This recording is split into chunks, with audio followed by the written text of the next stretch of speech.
So with 11.10, I'm not really sure what the book wanted you to, or how our book wanted you to answer this question, but I like it because we are looking at the role of this 3' hydroxyl in this replication. Let me see.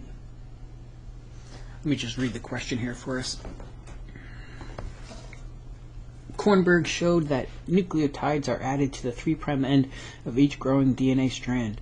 In what way does an exposed 3' OH group participate in strand elongation? So OH is just hydroxyl, and we didn't talk about Kornberg or his experiments specifically.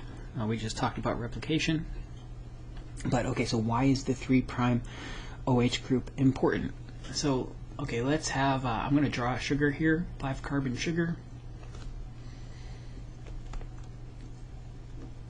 So the C here, you know what, I'm going to redraw this.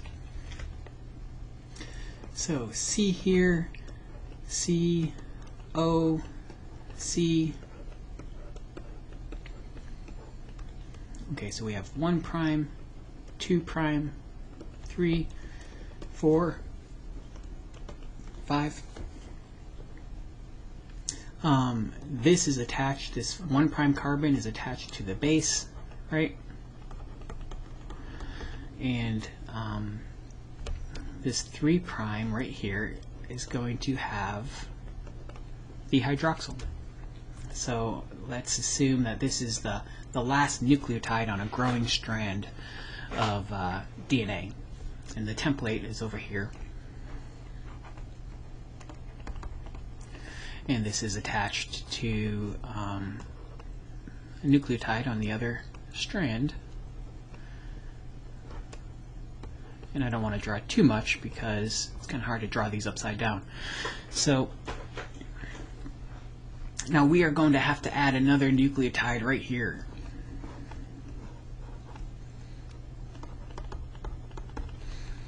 So I'm getting carried away here with the structures. O, P, O. So here's our phosphodiester linkage, and it's attached to that guy down there. Okay, so we have our 3' hydroxyl here, and DNA polymerase is trying to extend this, and we have a base here. Let's say if this is an A, well, we have a T base, thymine,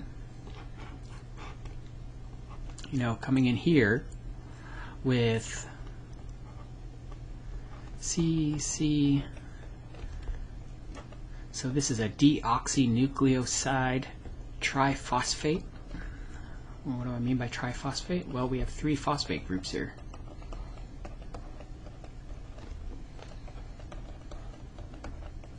And I'm running out of space. Let's see, can I scroll down a bit?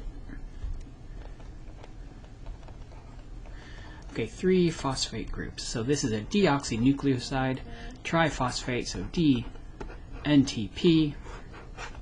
And that's coming in, and what the polymerase is going to do, it's going to, match this up with this thing right here, this T with this A, and this guy right here is going to be connected to that carbon right there. And I'm not exactly sure on the mechanism of how this, oxygen is, hydroxyl is moved out, or if this bond right here is attached to that oxygen. That's not important for us, and I'm not going to look it up because I just want you to know that eventually, this diphosphate here, or pyrophosphate we also call it, is lost. I'm going to go with that one right there. That's lost, and this phosphate right here is bound to, let's say, that oxygen right there. So that's how we form the phosphodiester linkage. Okay, again, diphosphate lost, this oxygen right here is connect to that phosphate right there, and so we have oxygen, phosphate, oxygen, carbon. So the 3' to 5' phosphodiester linkage. Phosphodiester linkage. Okay, so that's why that 3' hydroxyl is important, because that is, that is the position that the next nucleotide is added to during DNA replication. And if there wasn't a hydroxyl group there, then that DNA wouldn't be, that nucleotide would not be able to be added to the growing chain.